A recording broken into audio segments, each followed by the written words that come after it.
Hello everyone.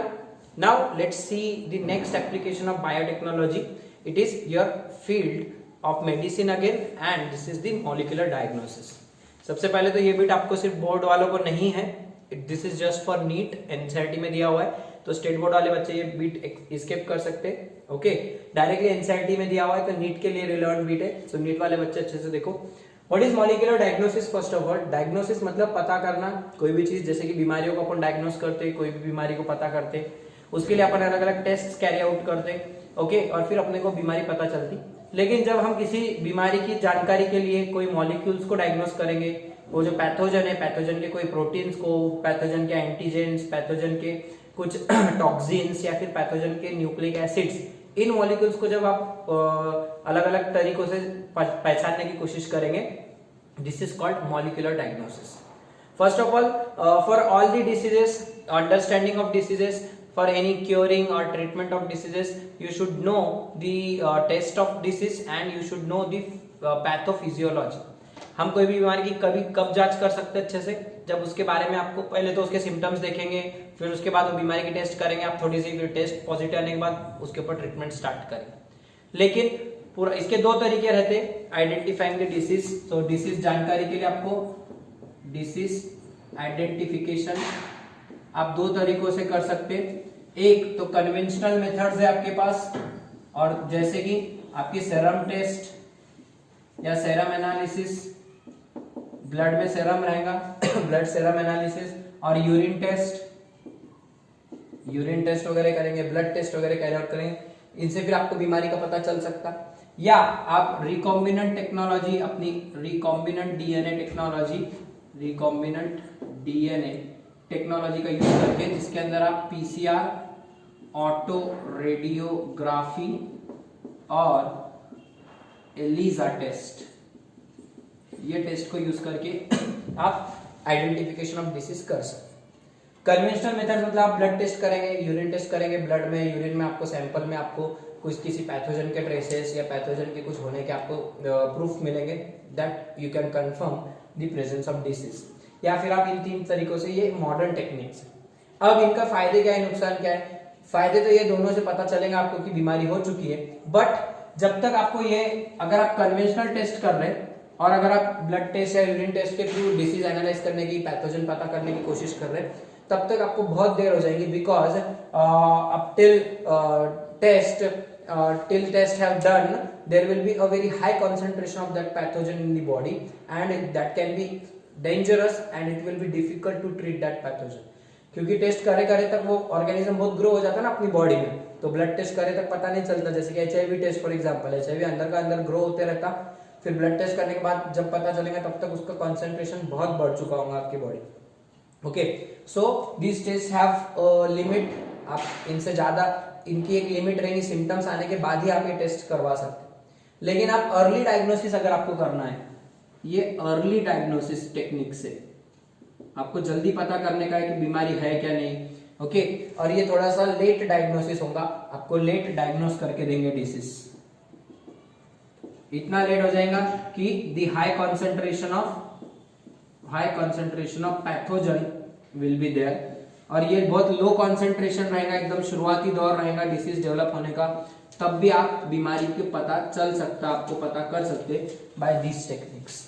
तो इसीलिए अपने rDNA technology, early diagnosis of diseases, so that they can be easily and quickly treated. Therefore early diagnostic techniques are most preferred nowadays. ये techniques में से आपको देर हो जाएगी, पैथोजन बहुत ज्यादा डेवलप हो जाएगा, कई बार बचते भी नहीं लोग, या लास्ट स्टेज में पहुंच जाती चीजें, तो इसके लिए ये चीजें बहुत आपको मुश्किल हो जाती. सो क्या करते हैं अपन, आरडीएनए टेक्नोलॉजी का एप्लीकेशन देख रहे हैं कि कैसे ये सब चीजों से आप अपने पैथोजन्स पता कर सकते हैं, बीमारियां पता कर सकते हैं. ओके, सो अगर बात करें अपने आरडीएनए टेक्नोलॉजी में सबसे पहले पीसीआर की. So what is PCR? आपको पता याद आ रहा होगा, पॉलीमरेज चेन रिएक्शन, जिसके अंदर क्या था, polymerase chain reaction which is used to amplify the DNA. आपके सामने फोटो आ रहा था, याद आ रहा होगा, बीट निकाल लो पीसीआर. मैं सिर्फ रिवीजन दे रहा हूं. You can make multiple copies of DNA. Amplification of DNA can be done. Amplification of DNA in vitro मतलब लैब में it can be done with the help of PCR. आजकल तो आप बहुत सुन रहे होंगे आरटीपीसीआर। आरटीपीसीआर कोरोना के काल में सबसे ज्यादा चलने वाला शब्द है ये RTPCR test. It is the confirmatory test that you are suffering from corona virus कोविड-19, राइट। क्या रहती है टेस्ट? तो सीधा सीधा पीसीआर में क्या करते, पहले देखो एम्प्लीफिकेशन ऑफ डीएनए करते। अगर आपके swab is collected, okay, and that swab if it consist of small amount of virus, थोड़ा भी कोरोना वायरस अगर उसके अंदर है, सो कोरोना वायरस का जो आरएनए रहेगा उसके अंदर रिवर्स ट्रांसक्रिप्टेज अपना जो एंजाइम रहता है रेट्रोवायरस ग्रुप का, so that reverse transcriptase enzyme, okay, and RNA it can be identified. First of all, it is amplified and then it can be easily amplified. If that retrotranscriptase is present, RNA of your coronavirus if it is present in your swab, then RT-PCR test comes positive. अगर आपके वो RT-PCR में जो आपका जो रेट्रोट्रांसक्रिप्टेज enzyme of corona कोविड-19 अगर वो नहीं है, उसमें उसका जो RNA है उसका कॉम्प्लीमेंट्री RNA अगर नहीं है, so that test comes negative.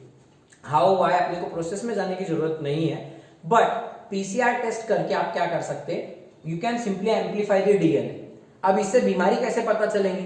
If the blood of an human being, कोई एक ह्यूमन बीइंग है, okay, that human blood if it is having HIV virus, अगर उसके ब्लड में एचआईवी का इन्फेक्शन है, सो एचआईवी के जो आरएनए है, जेनेटिक मटेरियल है, you can multiply that RNA of HIV because HIV is an RNA virus, retrovirus. So आप उसका RNA मल्टीप्लाई कर सकते हैं ब्लड में से, उसको HIV को सेपरेट कर सकते हैं और फिर उसको मल्टीप्लाई करने के लिए आप टेस्ट करेंगे और उसका न्यूक्लिक एसिड को मल्टीप्लाई करेंगे। अगर उसमें न्यूक्लिक एसिड आपको मिल गया, so you can confirm the test that this organism is present in this sample. So PCR can be used to amplify small or very small concentration of pathogenic nucleic acids, because you can easily use small amount of DNA, small amount of RNA to make millions of copies by using denaturation, annealing and your extension steps of your polymerase chain reaction. Tag polymerase आपको याद होगा, तो tag polymerase की मदद से अपन ने PCR machine use किए थे और उसके अंदर डीएनए की कॉपियां बनाए थे। सो अगर आपको लग रहा होगा कि अभी बीमारी है कि नहीं चेक करने का, आपने को सिम्टम्स तो नहीं है लेकिन चेक करने का, तो आप पीसीआर ज्यादा यूज कर सकते हैं, क्योंकि पीसीआर क्या कर सकता है, it can even detect very small amount of pathogenic nucleic acid and it can amplify it and make millions of copies and then you can definitely say that this person is having the infection. Okay, so small amounts of pathogenic nucleic acids can be detected with the help of PCR. Okay, PCR is not just used in making copies of DNA, it is also having a use in gene cloning, जहां पे jeans की कॉपियां लगेंगी आपको, making the rDNA, वहां पे भी आपको डीएनए की कॉपी बनाना पड़ेगी, मेकिंग अ डिजायर्ड डीएनए, आपको कोई डीएनए सिंथेसाइज करना है, सीक्वेंस आपके पास है तो उसकी कॉपी तैयार करने के लिए फॉरेंसिक साइंस में यूज करेंगे, डीएनए फिंगरप्रिंटिंग में। इसके अलावा बहुत सारे एप्लीकेशंस है, जीन थेरेपी में भी आप पीसीआर यूज कर सकते हैं, क्योंकि वहां पे भी जीन की कॉपियां बनाना पड़ती है। जहां जहां आपको डीएनए की कॉपी बनाने की है, डीएनए की कॉपियां लगने वाली है, वहां वहां आपको पीसीआर यूज कर सकते हैं। जीनोमिक्स के फील्ड में तो एक्सटेंसिव यूज है, प्लांट ब्रीडिंग में, एनिमल ब्रीडिंग में, अलग अलग जगह पे जहां पे आप जीन लेवल या डीएनए लेवल पे वर्क करेंगे, पीसीआर के बिना आपका काम नहीं हो सकता। So PCR is most widely used machine and technique to amplify the DNA. Okay. Similarly, it is used to diagnose various diseases such as namely viral diseases. Side में लिख लो PCR के uses, viral diseases, some cancers की treatment में भी ये use होता है, क्योंकि कैंसरस डीएनए जो रहता वो पता करने के लिए, म्यूटेटेड डीएनए, म्यूटेटेड जीन्स पता करने के लिए भी आप पीसीआर यूज कर सकते हैं, as well as various other diseases such as your Alzheimer's disease, cystic fibrosis, इनको भी ट्रीट करने के लिए पीसीआर की यूज बहुत ज्यादा देखने को मिल रहा है। ओके, तो नोट कर लिए कौन से डिसीज में यूज होता है, बहुत है। पीसीआर इतना यूज होता है रोजमर्रा की लाइफ में, डॉक्टर्स की लाइफ में, पैथोलॉजी लैब्स में तो रोजमर्रा की चीज हो गया पीसीआर। ओके, दूसरा रहेगा आपका मॉडर्न एप्लीकेशन आरडीएनए टेक्नोलॉजी का, ऑटो रेडियोग्राफी। इसके बारे में आपने शायद नहीं सुने होंगे, इसके बारे में अपने को डीएनए फिंगरप्रिंटिंग में डिटेल में देखने का अपने को मैं आपको बता दूंगा steps. What is auto radiography? Radiography मतलब आपको यहाँ पे रेडियो एक्टिविटी या रेडियो आइसोटोप्स का यूज करना पड़ेगा। सो जो भी पैथोजन है, फॉर एग्जांपल एक पैथोजन है, वो पैथोजन का डीएनए, आपको उस पैथोजन के डीएनए की सीक्वेंस पता है, तो पैथोजन का डीएनए है मतलब क्या रहेगा, वो डबल स्ट्रैंडेड रहेगा। Pathogenic DNA is double stranded DNA, pathogenic double stranded DNA. Okay, first of all वो पैथोजन, अब आप बोलेंगे सर ये कहां से मिलेगा, अभी तो टेस्ट कर रहे हैं अपन वो बंदे की, लेकिन ऑलरेडी स्टडी हो गया थी ना पैथोजन की, तो पैथोजन का डीएनए आरएनए जो भी रहेगा वो आप निकाल लेने का, उसकी सीक्वेंस आपको पता रहेगी, उसकी सिंगल स्ट्रैंडेड कॉपी बना लेने की, ठीक है। और उसके ऊपर वो जो पैथोजेनिक डीएनए है, वो डीएनए के ऊपर कॉम्प्लीमेंट्री ऐसा एक सिंगल स्ट्रैंडेड डीएनए या सिंगल स्ट्रैंडेड आरएनए बना लेने का, and that new DNA which you are synthesizing, it is having radioactive thymine or radioactive adenine, radioactive guanine और radioactive cytosine। उसके जो न्यूक्लियोटाइड्स है वो रेडियोएक्टिव, और डीएनए सिंगल स्ट्रैंडेड डीएनए बनाओ या सिंगल स्ट्रैंडेड आरएनए बनाओ, हैविंग रेडियोएक्टिव प्रोब बोलने का उसको।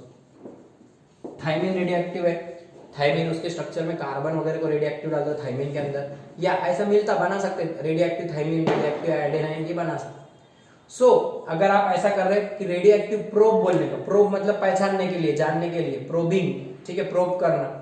सो आप कुछ जानने की कोशिश कर रहे हैं with the help of this radioactive single stranded small DNA और RNA which is having a radioactive nucleotide, one of the nucleotide is radio labelled nucleotide. जैसा अपन ने हर्शी चेज एक्सपेरिमेंट में सल्फर और अपने फास्फोरस को लेबलिंग के लिए थे, वैसे यहाँ पे थाइमिन या फिर एडेनाइन ग्वानाइन किसी को लेबल्ड कर दो रेडियो लेबल। जब मैं ये फॉर एग्जांपल ये रेडियो लेबल्ड मेरा डीएनए है, it is represented with blue colour, इसकी जो भी सीक्वेंस है AGTTCCAG, ओके, तो ये इसमें के थाइमिन्स रेडियो लेबल्ड है। तो जब आपका ये जो अपने पास ये डीएनए है रेडियो लेबल्ड प्रोब है, अपन ने ऑलरेडी पता करा है बैक्टीरिया का डीएनए, पैथोजन का DNA, and on that DNA we have synthesized this radio labeled DNA, और फिर ये सेपरेट कर लेने का इसमें से। Okay, now this radio labelled probe is with you, just take the sample of that patient, वो पेशेंट का सैंपल लो, वो पेशेंट के सैंपल में अगर डबल स्ट्रैंडेड डीएनए है, डबल स्ट्रैंडेड डीएनए है, और उसको फिर ब्रेक करो, पहले lysis of DNA carry out करो, make it single stranded, make it single stranded, तो फिर क्या होगा, सिंगल स्ट्रैंडेड बन जाएंगे, तो आपके पास दो डीएनए के स्ट्रैंड मिल जाएंगे। ओके, उनके ऊपर क्या क्या रहेगा, AGTTC,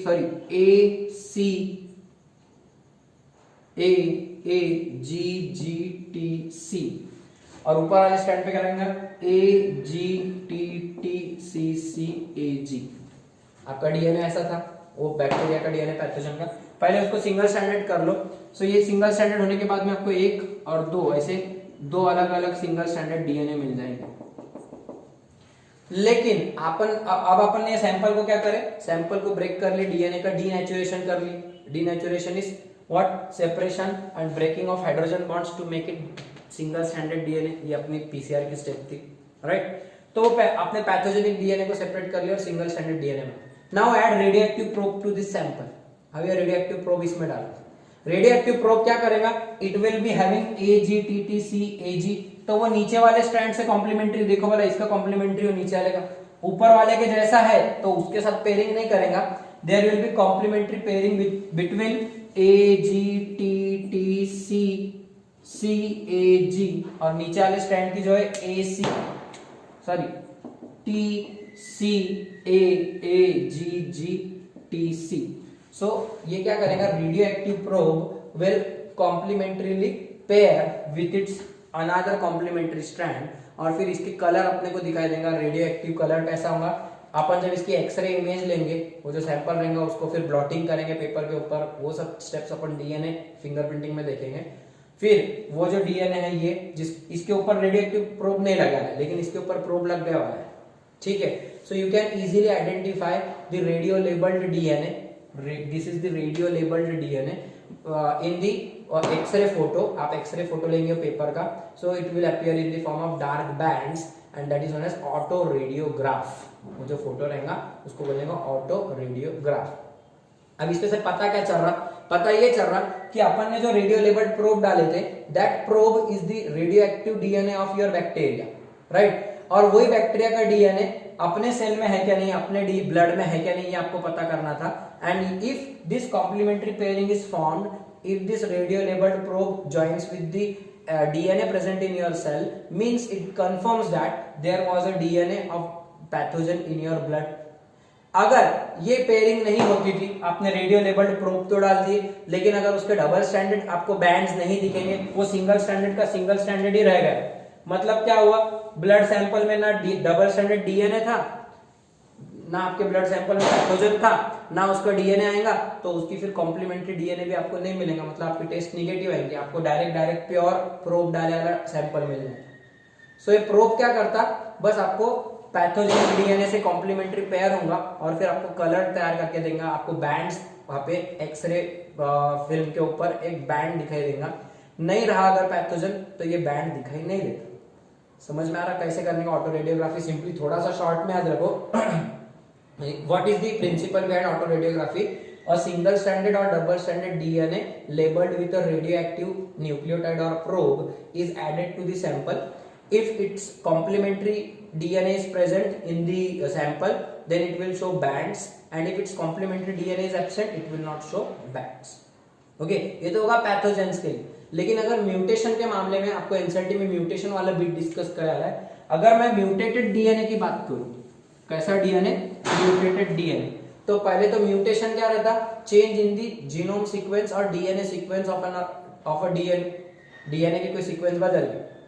फॉर एग्जांपल आपका इंसुलिन वाला जीन, इंसुलिन प्रोडक्शन वाला जीन है, वो जीन की जो नॉर्मल सीक्वेंस है, what is the normal sequence? We have already sequenced that gene. अपन वो जीन निकाल के उसकी सीक्वेंसिंग कर सकते हैं, अपने को पता चल सकता। तो कैसा कराएंगे? फॉर एग्जांपल उसकी सीक्वेंस है, इसकी कॉम्प्लीमेंट्री ले लेते हैं वापस से, टी सी ए जी जी टी सी। ये अपना इंसुलिन वाला जीन है, insulin gene for insulin. Okay, 5 bar 3 bar. Okay, ये आपका इंसुलिन प्रोडक्शन वाला जीन है। आपके आइलेट्स ऑफ लैंगरहैंस में, उनके सेल्स में डीएनए में ये वाला जीन रहता है विच प्रोड्यूसेस चेन ए और चेन बी, कोई भी एक चेन प्रोड्यूस करता ऑफ योर इंसुलिन। अगर इसमें म्यूटेशन हुआ, क्या म्यूटेशन हुआ? फॉर एग्जांपल इसका जो सी है यहां का, it is replaced by A, C is replaced by A. Okay, तो क्या हुआ? This is now called mutated gene.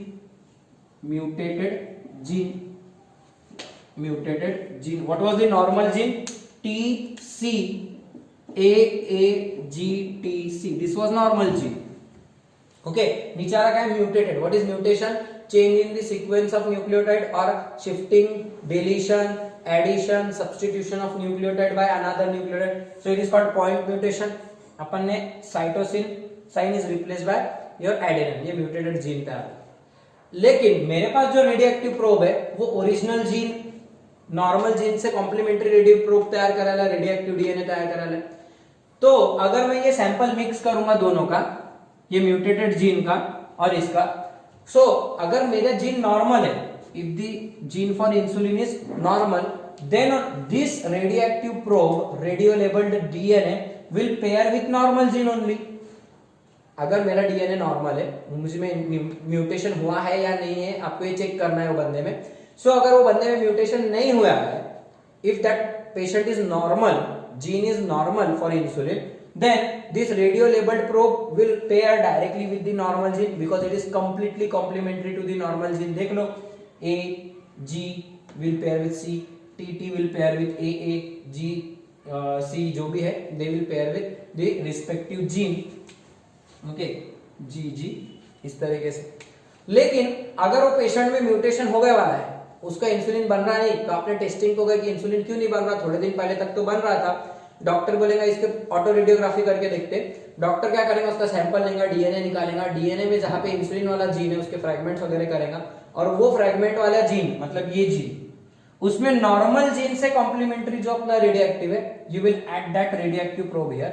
But since they are not complementary, completely complementary है क्या? देखो नहीं, A is complementary to T, but here guanine is complementary to C, but here mutation has occurred and therefore it will not pair here. So यहाँ पे आपको कैसा pairing मिलेगा, ये तो स्ट्रेट रहेगा, नीचे वाला जो रहेगा वो नीचे वाला ऐसा जाके पेयर होगा, बैंड नहीं बनेगा ठीक से, और यहाँ पे जब ये ऐसा इधर गुआनाइन इधर एडेनाइन, सो जब ऐसा बेंड आ जाएगा यहाँ पे या फिर कोई तो भी ऐसा स्वेलिंग आ जाएगी, so properly there will be no pairing of radioactive probe, there will be no pairing of radioactive probe with the mutated gene because there is no complementarity between them. Hence what happens, this radioactive probe will not pair with mutated gene, और फिर जब आप X ray photo लेंगे उसका, सो आपको bands नहीं मिलेंगे, आपको सिर्फ किसके बैंड्स मिलेंगे, radioactive probe which has bound to the normal gene, normal gene के साथ ही आपको रेडियोएक्टिव प्रोब के ऐसे बैंड्स मिलेंगे, because radioactive probe will be complementary to normal gene, mutated gene will not show bands here, it will not appear on your radiograph, auto radiograph film, और इसके से आप पता कर सकते हैं कि कैसे म्यूटेशन हुआ है या नहीं हुआ। ओके, अगर म्यूटेशन हुआ रहेगा तो रेडियोएक्टिव प्रोब की बैंडिंग नहीं होगी, आपको बैंड्स नहीं मिलेंगे। अगर म्यूटेशन नहीं हुआ है तो radioactive probe being complementary to normal gene, it will directly pair with the normal gene and bands will appear. अगर बैंड्स आ रहे तो अच्छी बात है, क्योंकि अभी म्यूटेशन नहीं हुआ है, बैंड्स नहीं आ रहे मतलब आपको वहां पे म्यूटेशन हो गया और आपको परेशानी हो सकती है। कैंसर की ट्रीटमेंट में बहुत ज्यादा यूज करते हैं इसको, कैंसरस सेल्स, कैंसरस जीन्स जो रहते हैं ऑन्कोजीन्स, तो उनको पहचानने के लिए ऑटो रेडियोग्राफी की टेक्निक बहुत ज्यादा यूज होती है, and in that we will use mainly a radio labelled DNA और रेडियो लेबल्ड आरएनए। ओके, दूसरी टेक्निक समझ में। Last technique that you can use for your molecular diagnosis is your Elijah.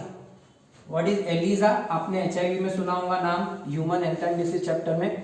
Elijah is enzyme linked immunosorbent assay test, enzyme linked immunosorbent assay test, या फिर ऐसे simply ऐसे बोलो, ऐसे मतलब टेस्टिंग पता करना। एंजाइम लिंक्ड इम्यूनोसॉर्बेंट एसे, एंजाइम मतलब कोई तो भी एंजाइम यूज करने का, उसको लिंक करने का, और कुछ तो भी इम्यूनो मतलब इम्यूनोलॉजी का पार्ट रहेगा, इम्यूनिटी सिस्टम से रिलेटेड, और सॉर्बेंट मतलब उसको एब्जॉर्ब कराना रहेगा कहीं, और टेस्टिंग का क्या क्यों कैसे। तो शुरुआत करते हैं एचआईवी पेशेंट से। तो कोई एक एचआईवी का पेशेंट है, तो एचआईवी का जो मॉलिक्यूल रहेगा अगर आपके सेल में प्रेजेंट है, एचआईवी मॉलिक्यूल मतलब एचआईवी वायरस, सो उसके अंदर क्या रहता, single stranded RNA, reverse transcriptase enzyme, और उसके ऊपर रहेंगे glycoproteins spikes, glycoproteins spikes. This is the structure of your HIV, बाकी का स्ट्रक्चर आपको पता है। सो एचआईवी के ऊपर जो सरफेस प्रोटीन्स रहेंगे, these are called antigens, these are called antigens. They are masked, they are hidden, they are covered by coverings of your receptors. The receptors are covered and hence your immunity system cannot identify that HIV even if it is circulating through blood. Okay, तो HIV छुप के रहता है, hidden stage में रहता है अपनी body में, तो अपने को पता नहीं करते। लेकिन अगर आपको HIV को पता करना है तो आप एलिजा कैसे यूज कर सकते हैं। सो HIV के जो एंटीजेंस है, what are antigens? Antigens are the surface proteins, antigens are the surface proteins. तो एचआईवी को अगर आपने निकाले बॉडी के बाहर, क्रिस्टलाइज करे, ओके, साइंटिस्ट लोगों ने करके बैठे, और फिर एचआईवी का स्ट्रक्चर स्टडी करे, उसके एंटीजेंस ढूंढ के निकाले कौन से प्रोटीन्स प्रेजेंट रहते, सो वो एंटीजेंस को अगर आपने पाउडर बना के रख ली, ठीक है, so if that antigens they are taken, okay, वो एंटीजेंस क्या होते हैं, आप एक एलिजा प्लेट रहती है जिसके अंदर बहुत सारे वेल्स रहते हैं, मैं एक ही वेल ड्रॉ कर रहा हूं, आपके सामने फोटो आ रही है एलिजा प्लेट की। वो प्लेट जो रहेंगी एलिजा प्लेट, उसकी जो वेल रहेंगी, एक खड्डा रहेगा उसके अंदर, उसके ऊपर क्या करते हैं, ये जो एंटीजन है, ये एंटीजन की कोटिंग कर देते हैं, कोटिंग ऑफ एंटीजन, एंटीजन की कोटिंग। अब वो एंटीजन को मैं ऐसा ड्रॉ कर रहा हूं, दिस इज एंटीजन, ओके। अब what is antigen? This surface protein, ये जो प्रोटीन है ये वाला, ओके, ये वाला प्रोटीन, ये वाला प्रोटीन, वो वहां पे लगा देने का बस प्लेट पे, ओके। वो कहां से रहा है? Sample is already available, that is artificially synthesised, blood ब्रीड नहीं डालने का भी बंदेगा। The antigen they are coated in the ELISA plate, okay.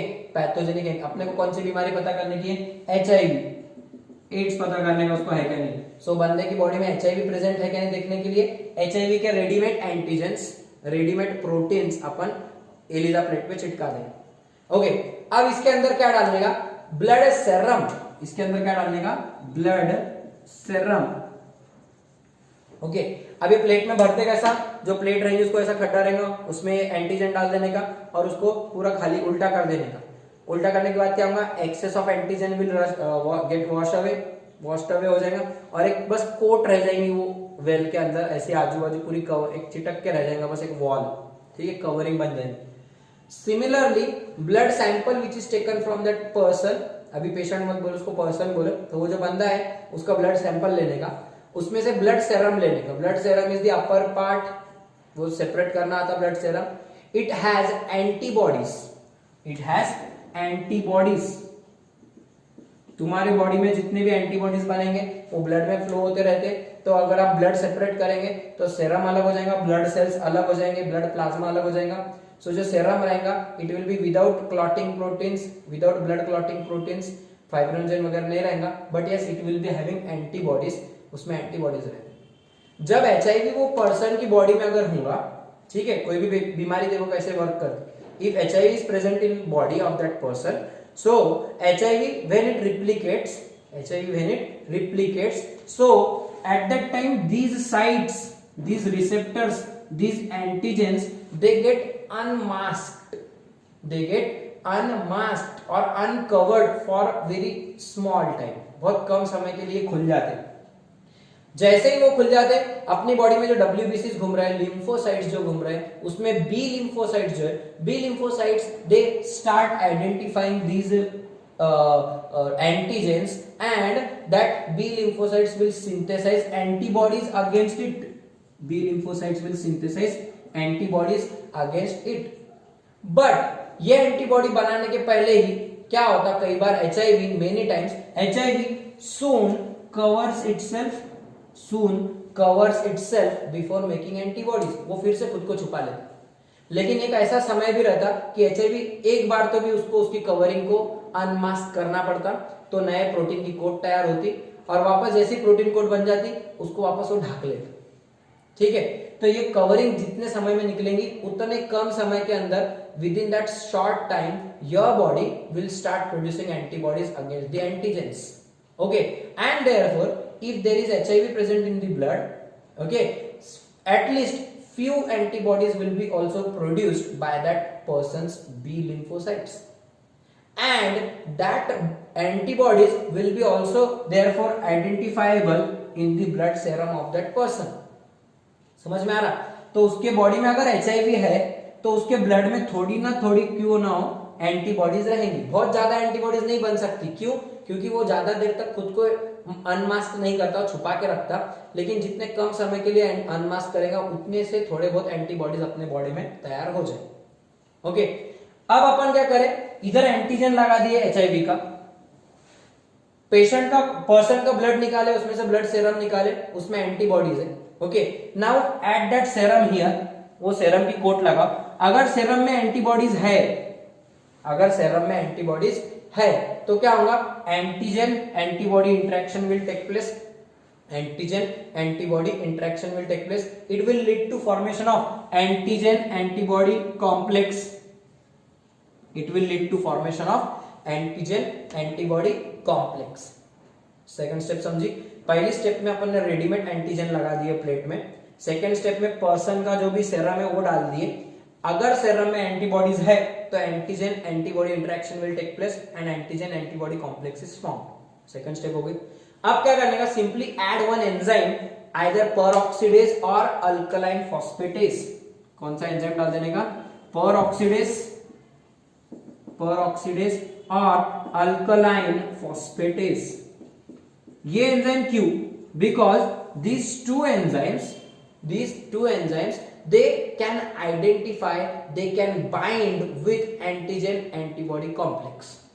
ये एंजाइम क्यों डालने के, क्योंकि they can bind with antigen antibody complex, these enzymes can bind with, they bind with antigen antibody complex and they give colored complex।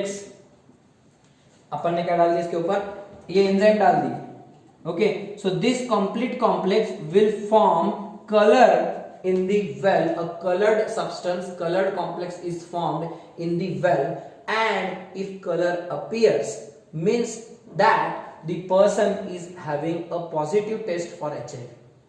अगर वो complex बन गया तो उसको बोलते हैं पॉजिटिव टेस्ट है, बंदे को HIV हो गया। अगर कलर नहीं बना, अगर आपने एंजाइम लिंक करे, एंजाइम डाल भी दिए, but colour is not formed if colour does not appears, pink colour, blue colour, अलग अलग कलर्स आते हैं अलग अलग वायरसेस के लिए। सो अगर वो कलर नहीं आ रहा है means it is a good news that person is not suffering from HIV। क्यों?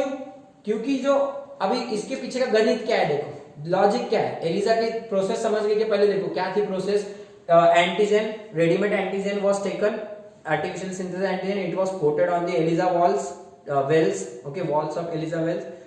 Then serum was added from the person's sample. If it contains antibodies, it will form complex. If it does not contains of your antibodies, it will not form complex. When this complex is formed, after few minutes, after some time, these enzymes peroxidase or alkaline phosphate, any one enzyme is added. It will form colored complex if the test is positive, and if it will not give any color, that means the test is negative. अब इसके पीछे का logic क्या है देखो, ELISA mainly works on the principle of immunity system. ELISA mainly works on the principle of immunity system. क्या immunity system का काम है? कोई पैथोजन आया तो उसके खिलाफ एंटीबॉडीज बनाना, मतलब कोई एंटीजन आया तो उसके खिलाफ antibodies banana. This is the main principle of your working of immunity system. अब अगर पैथोजन आ रहा है मतलब उसके साथ एंटीजन आ रहा है, अगर कोई एंटीजन आ रहा है तो तुम्हारी बॉडी एंटीबॉडी बनाएगी, ठीक है। जैसे HIV आएगा, HIV जब भी आएगा तो उसके ऊपर एंटीबॉडीज बनना शुरू हो जाएंगी, मतलब आपके ब्लड में क्या रहेगा, HIV के लिए एंटीबॉडीज प्रेजेंट रहेंगी, ठीक है। सो हम क्या डिटेक्ट कर रहे हैं, we are detecting the presence of antibodies against a specific antigen in the blood serum or blood sample of the patient by this test. We are actually predicting or identifying the antibodies in the blood sample of that person. अगर antibodies है मतलब antigen भी होगा blood में, logic समझ रहा। अगर तुमको ये टेस्ट में एंटीबॉडीज मिलते मतलब उसके बॉडी में एंटीजन भी होगा, एंटीजन है मतलब वायरस होगा, मतलब वो पेशेंट को HIV है। अगर वो टेस्ट निगेटिव आ रही मतलब क्या, कलर नहीं बन रहा। कलर क्यों नहीं बनता, क्योंकि ये वाला जो एंजाइम है, this enzyme only binds with antigen antibody complex. अगर कलर एंटीबॉडीज नहीं है, अगर वो ब्लड में एंटीबॉडीज नहीं है, नॉर्मल पर्सन है, उसको HIV नहीं है, तो उसकी बॉडी में एंटीबॉडीज भी नहीं रहेंगी। एंटीबॉडीज नहीं रही तो एंटीजन अपन ने जो लगाया हुआ एज इट इज पड़ा रहेगा, और अगर एंजाइम भी डाल दिए so this enzyme will not form colour with this antigen because it only binds to antigen antibody complex. वो पर्सन की बॉडी में एंटीबॉडीज नहीं है मतलब अंदर HIV नहीं है, पर्सन की बॉडी में एंटीबॉडीज नहीं है मींस अंदर HIV नहीं है, मतलब अच्छी बात है ना, क्योंकि उसको बीमारी नहीं है फिर। ओके, सो ये जो एंजाइम से सब चीजें जुड़ी हुई है, this enzyme is linked here, enzyme linked immunosorbent, sorb मतलब एब्जॉर्ब करे वाले एंटीजेंस को, एंटीबॉडीज को आपने एब्जॉर्ब करे सरफेस पे और उसमें एंजाइम डाल दी। सो अगर आप एंजाइम लिंक्ड इम्यूनोसॉर्बेंट ऐसे कर रहे हैं means you are using an enzyme which binds with the antigen antibody complex, and if this color is formed, it gives colored complex, then the test is positive. Agar if the antibodies are absent, they are absent in the blood sample, therefore antigen antibody interaction will not occur, no complex formation, no color formation, and the test is negative. ठीक है, और इस तरीके से आप antigen antibody molecules का interaction देख के आप पता कर सकते हैं। Again this is the application of biotechnology because you are using the molecules आप यहाँ यूज कर रहे हो, मतलब उसके antigen antibody these are proteins, आप उनको डायग्नोस कर रहे हो। Therefore this is the application in the field of molecular diagnosis. Molecular diagnosis में एलिजा का ये यूज है। एलिजा बहुत सारे वायरल डिसीज के लिए यूज होता, अलग अलग फिर उसके अंदर भी डिसीज आपको दिए हुए, प्लस आपको होमवर्क दे रहा हूँ एलिजा के इसके अलावा और कौन से डिसीज में यूज होते, just note them down there, क्योंकि एलिजा के ऊपर क्वेश्चन पूछे थे एक बार, आपको फिर से पूछ सकते, रिपीट हो सकता कभी भी। So ELISA is used in which diagnosis of which pathogens, mainly viral pathogens and antigens of viral pathogens. It can be also used for the treatment of various other diseases, Alzheimer वगैरह यहाँ पे भी दिया हुआ है आपको, और इसके अलावा और भी जो डिसीज हो आपको ढूंढ के निकाल, ठीक है। भले आपको इसकी टेक्निक आपको नहीं पूछेगा कोई, मुझे पता है टेक्निक नहीं पूछेगा, एटलीस्ट प्रिंसिपल याद रखो। What is the principle behind ELISA? It works on the principle of antigen antibody interaction. In ELISA we detect presence of particular antibodies, or sometimes you can also reverse the process, antibodies लगाओ और antigen का detect करो, presence of antigen in the person's blood. Again we use the single enzyme known as alkaline phosphatase or peroxidase, which binds with only complex. Which complex? Antigen antibody complex, and it gives color. If this complex forms color with this enzyme, then only test is positive, otherwise test is negative. Okay, so thus you can use these molecular techniques, PCR, autoradiography, and ELISA for identifying the pathogenic DNA, RNA, pathogenic antigens and antibodies. So these are the applications of biotechnology. Here we'll see the applications of your biotechnology in organism, genetically modified organisms. उसमें animals भी देखने के अपने को, plants भी देखने के, बहुत सारे और कुछ, plus some additional bit in our next lecture.